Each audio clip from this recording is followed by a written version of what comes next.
అతి ప్రశస్తమైన నామానికి మహిమ కలుగును గాక. ఆమేన్. మత్తయి శుభవార్త 5వ అధ్యాయము 20వ వచనం చదువుకుందాం. మత్తయి శుభవార్త 5వ అధ్యాయము 20వ వచనాన్ని చదువుతాం.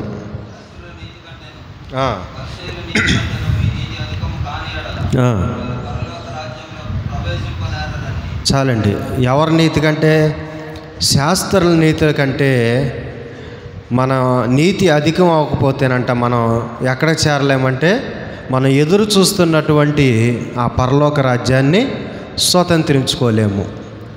అయితే ఈరోజు అంశం ఏంటంటే శాస్త్రుల వలె మనం ఉండకూడదు. ఎందుకని? వారి నీతి కంటే మన నీతి గొప్పగా లేకపోతే పరలోకాన్ని స్వతంత్రించుకోలేమంట. అందుకని వారి వలె మనం ఉండకూడదు. వారిలాగానే ఉండి మేము కూడా నీతిమంతులం అనుకుంటే ఆ రాజ్యాన్ని మనం ఎన్నటికీ స్వతంత్రించుకోలేము. వారు ఎలాంటి వారు అంటే మాకు అన్నీ తెలుసులే అనుకునేవాళ్ళు. ఈ లోకంలో అలాంటి వాళ్ళు లేరా? ఉన్నారా లేరా? చాలామంది ఉన్నారు. నేను కూడా బైబిల్ ట్రైనింగ్కి వెళ్ళినప్పుడు అక్కడ వాళ్ళు పాఠాలు చెబితే నేను అనుకునేవాడిని వీళ్ళకంటే నాకే ఎక్కువ తెలుసు అనుకునేవాడిని. వాళ్ళు చెప్పే పాఠాలు చెబుతూ ఉంటే వీళ్ళు చెప్పేది ఏంటి, వీళ్ళకంటే కూడా నాకు ఇంకా బాగా తెలుసులే అనుకునేవాడిని. కానీ అది చాలా తప్పు. ఎందుకనంటే నేర్చుకోవాల్సింది చాలా ఉంది. ఎప్పుడు కూడా మానవుడు దినదినము బ్రతికినంత కాలము కూడా నేర్చుకుంటూనే ముందుకు సాగాలి. నాకు అన్నీ తెలుసు అనుకుంటాం అజ్ఞానం. సరే, బైబిల్లోంచి శాస్త్రులు ఎలాంటి వారో అలాంటి స్థితిలో మనం ఉండకుండా ఉండాలని ఈరోజు నేర్చుకుందాం.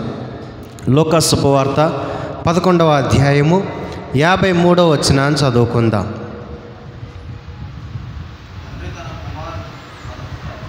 11వ అధ్యాయము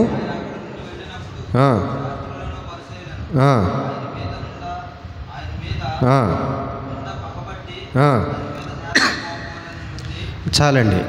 శాస్త్రులు ఏం చేశారంటే పగబట్టి ఆయన మీద నేరము మోపాలని చూస్తున్నారంట. అంటే శాస్త్రులు ఎలాంటి వారంటే నేరాలు మోపే అటువంటి వారు. కొంతమంది నేరాలు మోపుతూ ఉంటారు. యేసు ప్రభువారిలో ఎంచి చూసినా కూడా ఎక్కడా కూడా పాపం అనేది కనపడదు. యేసు ప్రభువారిలో ఎంచి చూసినా కూడా ఎక్కడ ఆయనలో మన తప్పు ఎతకలేము. ఆయన పరిశుద్ధుడు, ఆయన యథార్థవంతుడు, నీతిమంతుడు, ఆయన రాజులకు రాజు, దేవుళ్లకు ప్రభువులకు ప్రభుడై ఉన్నాడు. నిజంగా అలాంటి గొప్ప దేవుడిని మీద ఏం చేయాలనుకుంటున్నారు వీళ్ళు? పగబట్టి నేరాలు మోపాలనుకుంటున్నారు. కొంతమందిని చూస్తే ఈ లోకంలో కూడా ఖాళీగా ఉండి వాళ్ళ మీద వీళ్ళ మీద ఏం చేస్తూ ఉంటారు? నిందలేస్తూ ఉంటారు, నేరాలు మోపుతూ ఉంటారు. వీళ్ళు పలాంటి వీళ్ళు అక్కడికి వెళ్ళారు, నేను చూశాను, వీళ్ళు ఇలాంటి వారు అలాంటి వారు అని చెప్పేసి నేరాలు మోపుతూ ఉంటారంట. నేరాలు మోపి తీర్పులు తీర్చే పని మందా? తీర్పులు తీర్చే పని మంద కాదు. వాళ్ళ మీద వీళ్ళ మీద నేరాలు వేసే పని కూడా మందే కాదు. కనుక ప్రియ దేవుని బిడ్డ, అలాంటి స్థితిలో కనుక ఎవరైనా ఉంటే మన జీవితాన్ని ఏం చేసుకోవాలంటే మార్చుకోవాలి. నిందలేయటం, నేరాలు మోపటం ఇవన్నీ కూడా మనము మానుకోవాలి. చాలామంది వాళ్ళు అలాంటి వారు వీళ్ళు ఇలాంటి వారు అని అనుకుంటూ ఉంటాం కదా. సహజంగా మానవులం కనుక కొన్నిసార్లు మనకు వస్తూ ఉంటుంది. ఎవరి గురించి అని మాట్లాడుకున్నప్పుడు నువ్వు ఎంత మంచోడు అనుకున్నావు కానీ వాడు అలాంటి వాడు, ఏమే ఎలాంటిది అని చెప్పేసి మనం వాళ్ళ మీద ఏమేస్తూ ఉంటామంటే కొన్నిసార్లు నేరాలు మోపుతూ ఉంటాం, నిందలు మోపుతూ ఉంటాం.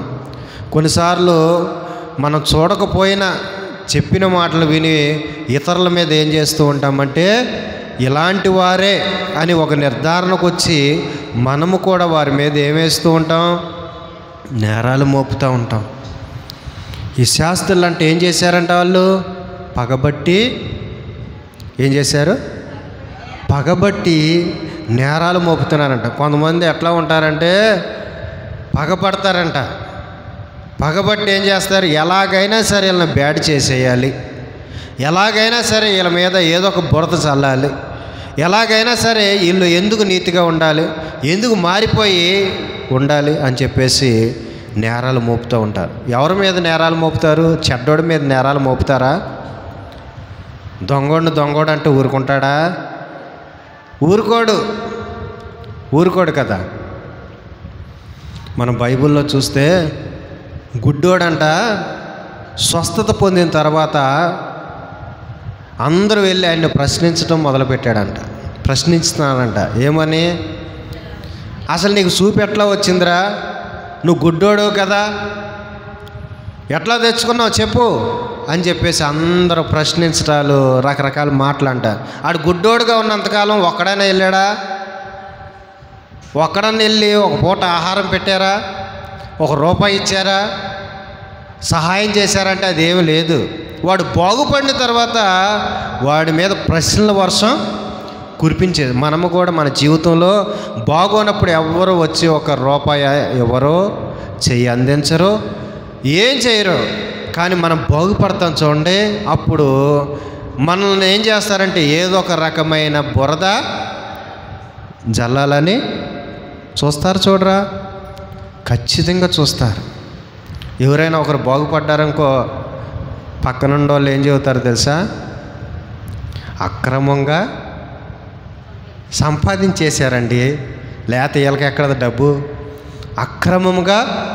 వాళ్ళు అక్రమంగా సంపాదించారో సక్రమంగా సంపాదించారో మనకి తెలియదు.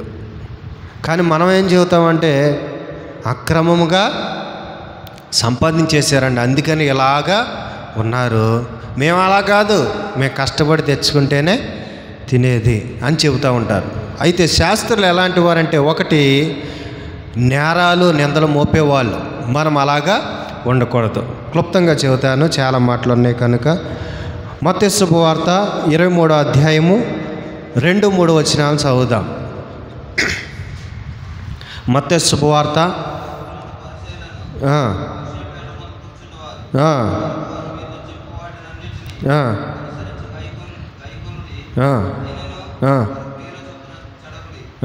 చెయ్యకుడి. చాలండి. ఏం చేస్తారంట వాళ్ళు? చెబుతారు కానీ చెయ్యరు. మనము కూడా ఎట్లా ఉండకూడదు? చెప్పేవారుగా చెబుతూ అందరు చెబుతారు కానీ వాళ్ళు పాటించరంట. మిగతా వాళ్ళు ఏం చేయాలంట? పాటించాలంట. ఇది ఎక్కడ రూలు? కానీ మనం అలా ఉండకూడదు. మనం ఎలాగ ఉండాలంటే, మనం ఏది చెప్పామో దాని ప్రకారం ముందుగా మనము నడుచుకోవాలి. నడుచుకొనే తర్వాత ఇతరులకి చెప్పాలి. అంతేగాని వారిలాగా నువ్వు వచ్చే ఇది చేయని చెప్పి మనం చేయకుండా ఉన్నామంటే ఉపయోగం ఏమీ ఉండదు. ఒకసారి ఒక సంఘటన జరిగింది. సంఘంలో ఒక ఆమెకు దెయ్యం పట్టింది. పాస్టర్ గారు అందుబాటులో లేరు. సంఘ పెద్ద అన్నాడంట, మీరందరూ ఉపవాసం ఉండి రండి, మనందరం వెళ్ళి ఏం చేద్దాం? దెయ్యాన్ని వదలకూడదాం అని చెప్పి సరే ఇళ్ళకి వెళ్ళారు. ఇంటికి వెళ్ళిన తర్వాత సంఘ పెద్ద ఇంట్లో పలావు చికెను అన్నీ ఏర్పాటు చేసి ఉన్నారు. ఆయన ఏం చేశాడో తెలుసా? అది చూసి ఉండలేక తినేసేసి ఎక్కడికి వెళ్ళాడంటే దెయ్యం కాడికి వెళ్ళాడంట. మొత్తం ఎవరో సంఘ పెద్ద విశ్వాసులందరూ వదిలేయటానికి వెళ్ళారు. వెళ్ళిన తర్వాత యేసు నామములో అనగానే సాతానందంట, ఇంకెంత తినరా పోయావో నేను పోతానందంట. ఎవరినే? పరువు అంతా పోయింది. అంటే చెప్పాడు కానీ పాటించలే. అందరూ ఉపవాసం ఉండొచ్చారు కానీ ఈయన చెప్పాడు కానీ ఈయన మాత్రం చేయలేదు. మనం అలా ఉండకూడదు. బోధకులుగా మేము కావచ్చు, వింటున్న మీరు కావచ్చు, ఎవరమైనా సరే కొన్నిసార్లు మనం కొన్ని చెబుతూ ఉంటాం. చెప్పినప్పుడు వాటి ప్రకారం ముందుగా మనం నడుచుకొని తర్వాత ఇతరులకి ఏం చేయాలి? చెప్పేవారుగా ఉండాలి. వారు ఏం చేస్తారంటే చెప్తారు కానీ చేయరంట. అలాగుంటే ఉపయోగం ఏమీ లేదు. ప్రియ దేవుని బిడ్డ, కొన్నిసార్లు మనం అందరికి ధైర్యం చెబుతాం, మనం ధైర్యం కోల్పోతూ ఉంటాం. అందరికీ మంచి మాటలు చెబుతూ ఉంటాం, మనం మంచిని పాటించలేకపోతూ ఉంటాం. అందరికీ అనేకమైన విషయాలు చెబుతూ ఉంటాం, మన కాడకు వచ్చేపటికి కురింగిపోతూ ఉంటాం. ప్రియ దేవుని బిడ్డ, బైబిల్లో నుంచి దేవుడు నీతో మాట్లాడుతూ ఉన్నాడు. నువ్వు ఏదైతే చెబుతావో ముందుగా దాన్ని నువ్వు కలిగి ఉండాలి. ఒకవేళ విశ్వాసం గురించి చెప్పావంటే ముందు విశ్వాసం నువ్వు కలిగి ఉండు. ధైర్యం గురించి చెప్పావంటే ముందు ధైర్యాన్ని నువ్వు వీడకుండా ధైర్యంగా ఉండు. ఎప్పుడైతే అలాగుంటావో మంచిది. లేదనుకో వారి లిస్టులోకి మనం వెళ్తాం. వారిలాగుంటే మేము నీతిమంతులం అనుకుంటే ఎక్కడికి చేరలేము? పరలోకం చేరలేము. అందుకని అలాగ ఉండద్దు అంటున్నాడు. ఒకటి, నేరాలు నిందలేసే వాళ్ళకి ఉండద్దు. రెండోది, చెప్పేవారిగా మాత్రమే కాకుండా ఏం చేసేవారిగా ఉండాలి? పాటించి చెప్పేవారిగా ఉండాలి. వారు చెప్పుదురే కానీ వారు చేయరు. మనం అలాగ ఉండకూడదు. మూడో మాట చూడండి, మత్తయి శుభవార్త 27వ అధ్యాయము 41వ వచనం చదువుతాం. 27:41.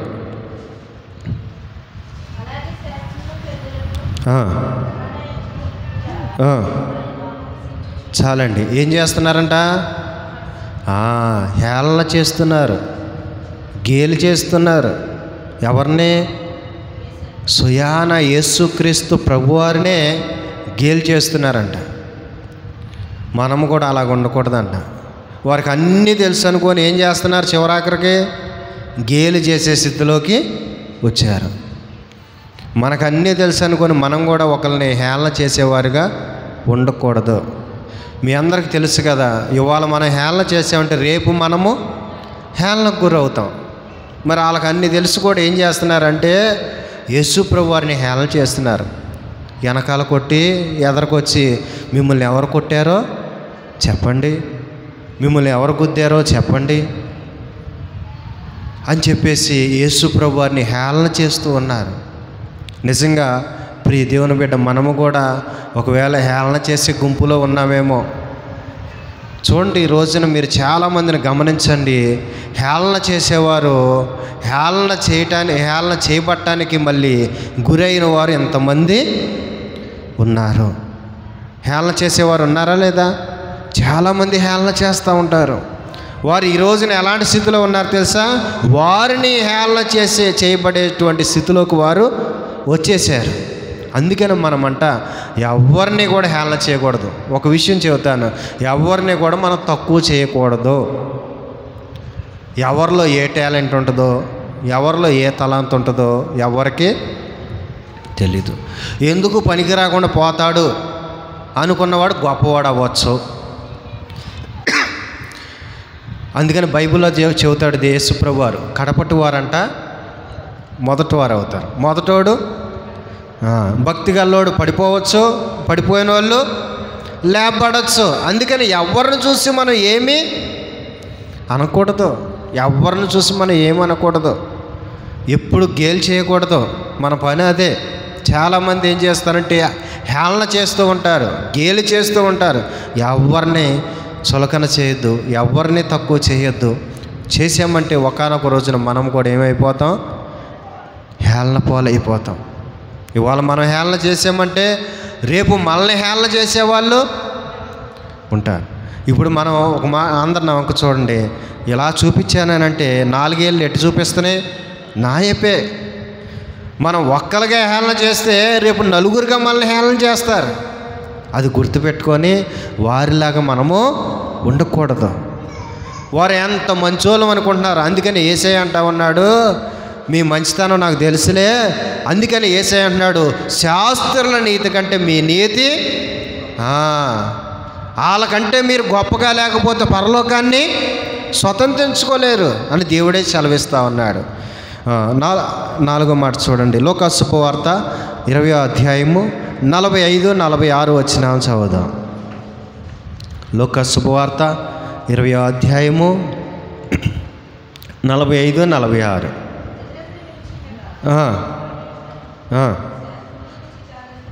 శాస్త్రుల గురించి జాగ్రత్త పడుడి, నిలువు టంగీలు ధరించుకొని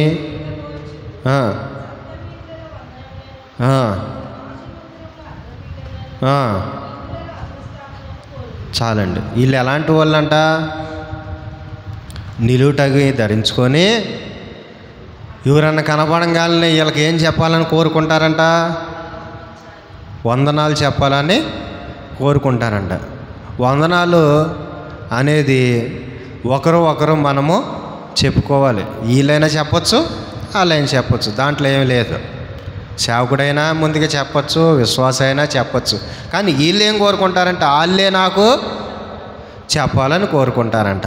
తర్వాత రాయబడిన మాట ఏంటంటే అగ్రస్థానాలనే కోరుకుంటారంట. ఉదాహరణకు మీకు చెప్పాలంటే ఇప్పుడు మనం 10 మంది ఉన్నామనుకో, 10 మందిలో నాదే పై చేయి అవ్వాలి, వీళ్ళందరికంటే నేనే గొప్పగా కనపడాలి అని అనుకుంటారంట. వీళ్ళందరిని కనపడకూడదు, వీళ్ళందరిలో కూడా మెయిన్ క్యారెక్టర్ నేనే అనుకోవాలి అని వాళ్ళు కోరుకుంటారంట. ఎప్పుడు కూడా అలాగ ఉండకూడదు. దేవుడి దృష్టిలో అందరూ సమానమే. హెచ్చు తగ్గులనే దేవుని దృష్టిలో ఎక్కడ లేదు. మరి మనం ఎందుకు అలాగ అనుకోవాలి? మన తోటి వారందరితో కూడా మనము కూడా ఎలాగ ఉండాలంటే సమానమే. వీళ్ళు తక్కువ వాళ్ళు, వీళ్ళకి ఏమీ రాదు అని అనుకోకూడదు. దేవుడు వారికి ఇచ్చే టాలెంట్ వారికి ఇస్తాడు, వారికి ఇచ్చే తలాంతు దేవుడు వారికి ఇస్తాడు, మనకిచ్చే తలాంతు మనకిస్తాడు. అందుకని ఎప్పుడు కూడా నేను గొప్పగా ఉండాలి, మీరందరూ నా కాళ్ళ కింద ఉండాలి, లేకపోతే నాకంటే తక్కువ స్థాయిలో ఉండాలని కోరుకోకూడదంట. అందరూ ఎలాగుండాలి? అందరూ దేవుని దృష్టిలో అందరూ కూడా సమానమే. వీళ్ళు కోరుకునేదంట నన్నే గొప్ప చేయాలి, నేను అయ్యగారిని, నన్నే గొప్ప చేయాలి. అలాంటి స్థితిలో ఎప్పుడు కూడా మనము ఉండకూడదు. ఎందుకని? తనను తాను హెచ్చించుకున్నవాడు తగ్గించబడినని బైబిల్లో రాయబడింది. తనను తాను తగ్గించుకున్నవాడు హెచ్చించబడినని బైబిల్లో రాస్తుంది. సుంకరి పరిసేయుడు ప్రార్థన చేస్తే దేవుడు సుంకరి ప్రార్థన ఆలకించి అతనికంటే ఇతడు నీతిమంతుడు అన్నాడు. ఎందుకని? ఇతను తగ్గించుకున్నాడు కాబట్టి. అతను ఏం చేస్తున్నాడు? హెచ్చించుకున్నాడు. ఇక్కడుంది చూడు, ఏం వలే కూడా నేను లేనందుకు నీ కృతజ్ఞత స్తుతులు. దొంగల వలె, చోరుల వలె లేనందుకు నీకు వందనాలయ్యా. నువ్వు చేసేది దేవుడికి తెలుసా తెలీదా? నువ్వు ఇచ్చేది తెలుసు, నువ్వు ఎలా నడిచేది తెలుసా తెలీదా? ప్రతిదీ దేవుడు చూస్తున్నాడు, అన్నీ ఆయనకి తెలుసు, మనం చెప్పనవసరంలా. అందుకనే ప్రతి దేవుని బిడ్డ మనం ఎలాగ ఉండకూడదంటే నేను గొప్పగా ఉండాలి, మిగతా వాళ్ళందరూ నాకంటే తక్కువగా ఉండాలని కోరుకోకూడదు. అలా కోరుకునే బుద్ధి ఉంటే అది ఎవరి బుద్ధి అంట? శాస్త్రుల బుద్ధి అంట. అందరూ నా దగ్గరికే, ఇప్పుడు వాళ్ళు వందనాలు చెప్పాలని కోరుకుంటున్నారంట. అంటే దాని అర్థం ఏంటంటే ఎవరైనా నా దగ్గరికే రావాలి, ఏదైనా నన్నే అడగాలి, ఏదైనా నన్నే చేయాలి, కానీ నేను మాత్రం వారికి ఏమీ అలాంటి స్థితి ఉండకూడదంట. చూడండి, మరొక మాట చూడండి. కొరింథీయులకు రాసిన మొదటి పత్రిక 1వ అధ్యాయము 20వ వచనాన్ని చదువుదాం. కొరింథీయులకు రాసిన మొదటి పత్రిక 1వ అధ్యాయము 20వ వచనాన్ని చదువుదాం.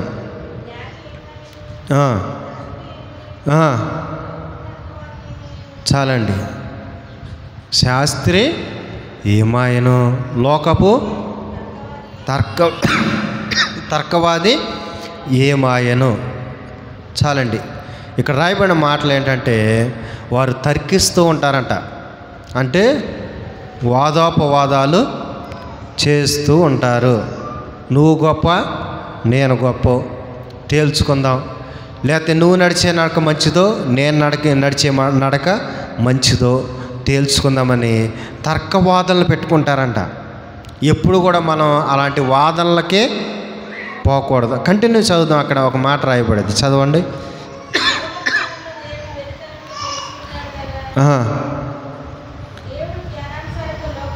చాలండి. వీళ్ళు ఎలాగున్నారంటే తర్కవాదనలు పెట్టుకునేవారిగా ఉండకూడదు. మనం ఎలాగ ఉండకూడదంటే వాదోపవాదాలు చేసేవారిగా ఉండకూడదు. ఎందుకు ఉండకూడదు అంటే దానివల్ల తగులు పెరుగుతాయి తప్ప తగ్గవు. ఏంటి ఈడు చెప్పేది నేను వినాలా, ఈడు చెప్పేది గొప్ప అని యువతల వారు ఏం పెట్టుకుంటారంటే కక్షలు పెట్టుకుంటారు, కోపాన్ని పెట్టుకుంటారు. ఏం చేయటానికైనా కూడా వెనుకంచి వేయరు. అందుకనే ప్రియ దేవుని బిడ్డ, తర్కవాదనలకు ఎప్పుడూ కూడా మనము పోకూడదంట. సరేలే, నువ్వు చెప్పేదే నిజమేలే, సరే నువ్వు చెప్పినట్లుగా నువ్వు నడుచుకొని వదిలేయాలి తప్ప నిరూపించాలి అని మనం ఎప్పుడు కూడా తర్కవాదనలకు పోకూడదు. ఎందుకు పోకూడదు అంటే బైబిల్లో ఒక మాట ఉంటుంది, కుక్కల ఎదుట పవిత్రమైన దాన్ని, పందులు ఎదుట ముత్యాలు వేసినా దానికి విలువ తెలీదు. కుక్కలకి ఎంత విలువైంది పవిత్రమైంది పెట్టినా కూడా అది తినిద్ది మళ్ళీ దాంట్లోనే కక్కెత్తి. వాటికి విలువైంది ఏంటో తెలీదు. కొంతమందికి మనం ఎన్ని చెప్పినా కూడా వారికి తెలిసిద్దా? ఈ బురదే మంచిదంటారు. నువ్వు ఎన్నన్నా పెట్టు, పందికి ఎంత అలంకరణ అయినా చేయకాక. ఒకసారి పందికి అంత అలంకరణ చేసి ఏసీ కారులో ఎక్కించుకొని తీసుకెళ్తున్నాడంట. తీసుకెళ్తా ఉంటే పక్కన బురద కనపడింది, కిటికీలోంచి దూకి బురదలో డొల్లిందంట. దానికి ఎంత చేసినా కూడా దానికి ఏమంటే ఇష్టం? కొంతమంది మనం ఎన్ని చెప్పినా కూడా వారు చేసేదే మంచిదనుకుంటారు తప్ప మనం ఎంత చేసినా కూడా వారు వినరు. అందుకని బైబిల్లో యేసయ్య ఒక మాట చెప్పాడు, మిమ్మల్ని చేర్చుకొని ఇంటికి వెలుడి, మిమ్మల్ని చేర్చుకొని గ్రామానికి మీ పాదులు దులిపి, అంతే దులిపి రమ్మన్నాడు. కానీ తగాదలు పెట్టుకొని తర్కవాదనలు చేసుకుంటూ నిరూపించేస్తామనే మాటలు మనం మాట్లాడనే దేవుడు చెప్పినట్లు మనం నడుచుకోవాలంతే. ఎందుకంటే దానివల్ల నష్టం వచ్చిందని దేవుడికి తెలుసు కనుక మీరు అలాంటి స్థితిలో ఉండద్దని దేవుడు చెప్పాడు. మనం కూడా వాదాపవాదాలకు పోకూడదు. వాదాపవాదాలకు పోయామంటే రోజులు గడిచిపోతాయి, గంటలు గడిచిపోతాయి. సమయం తెలియకుండా వాళ్ళు మాట్లాడతారు, వీళ్ళు మాట్లాడతారు. సమయం అంతా కూడా నువ్వు ఎంత చెప్పినా సరే, ఎంత చెప్పుగాక నువ్వు చెప్పింది సత్యమని వారు అన్నటికీ ఒప్పుకోరు. వాళ్ళు చెప్పింది నువ్వు సత్యమని ఒప్పుకుంటావా? నువ్వు ఒప్పుకోవు. అందుకని దేవుడు అంటా ఉన్నాడు, తర్కవాదనలకు అసలుకి పోవద్దు. చివరి మాట చూద్దాం. మత్తయి శుభవార్త 16వ అధ్యాయము 21వ వచనాన్ని చదువుకుందాం. మత్తయి శుభవార్త 16వ అధ్యాయము 21వ వచనాన్ని చదువుదాం.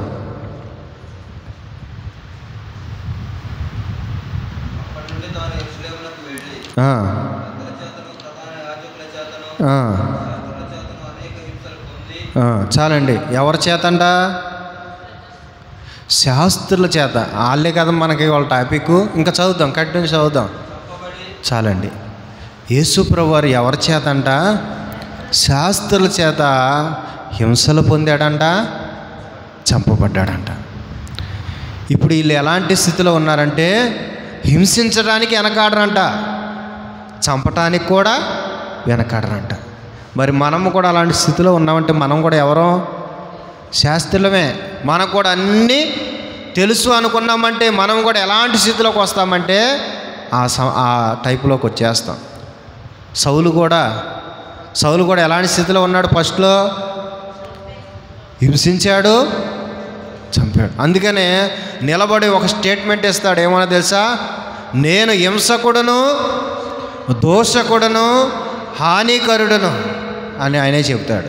అంటే చాలామందిని ఏం చేశాడు? ఆయన హింసించాడు, దూషించాడు, హాని చేశాడు, ఆయన చేశాడు. అందుకని ఆయన ఒప్పుకుంటున్నాడు. మనము కూడా అలాంటి స్థితిలో ఉన్నామేమో, హింసించే స్థితిలో ఉన్నామో, చంపే స్థితిలో ఉన్నామో. ఇలాంటి స్థితిలో ఉన్నట్లయితే మనము కూడా అలాగే. అలాంటి స్థితిలో ఉంటే మనం ఎక్కడికి చేరలేము. మన టార్గెట్ ఏదంటే పరలోకము. అది ఎలాంటి పట్టణము? పునాదులు కలిగినటువంటి పట్టణం. ఇది పునాది లేనటువంటి పట్టణం. ఆ పునాదులు కలిగిన పట్టణములో సంతోషముగా, ఆనందముగా దూతలతో సహా మనము కూడా దేవునికి పరిశుద్ధుని గాన ప్రతిగానాలు చేయాలంటే వీరిలాగా మనం అస్సలు ఉండకూడదు. ఎవరిలాగా? శాస్త్రులాగా మనం ఉండకూడదంట. మాకు అన్నీ తెలుసులని చేయకూడని పనులన్నీ వారు చేస్తూ ఉన్నారు. నేను మరొకసారి ఈ మాటలన్నీ రిపీట్ చేసి నేను ముగిస్తాను. ఒకటి, నేరాలు నిందలు మోపేవారిగా ఉండకూడదు. చెప్పేవారిగానే ఉన్నారు కానీ చేసేవారిగా వారు లేరు. అలాగ ఉండకూడదు. హేళన చేసి అపహసించేవారిగా ఉండకూడదు. గొప్పగా ఉండాలి, అగ్రస్థానం నాకే కావాలి, అందరూ కింద ఉండాలనే మనస్తత్వం మనకు అసలుకి ఎప్పుడు ఉండకూడదు. తర్కవాదనలు పెట్టుకోకూడదు. హింసించి చంపేవారిగా మనము ఉండకూడదు. ఒకవేళ ఈ లిస్టులో నువ్వేమైనా ఉంటే దాన్ని ఈరోజే దేవుడు నీతో మాట్లాడాను కనుక ఆ యొక్క స్వభావాన్ని తీసివేసుకోగలిగితే నీకు పరలోకాన్ని దేవుడు అనుగ్రహిస్తాడు. కనుక ఈ స్వభావాలు ఎవరిలైనా ఉంటే దేవుడు తీసివేసి మనందరికీ కూడా వారి నీతి కంటే మన నీతి గొప్పగా ఉండి ఆ యొక్క రాజ్యాన్ని మనందరం స్వతంత్రించుకుందాము గాక. ఆమేన్. ఈ చిన్న వాక్యం దేవుడు మనందరి వెనుకల్లో దీవించును గాక. ఆమేన్. మన మధ్యన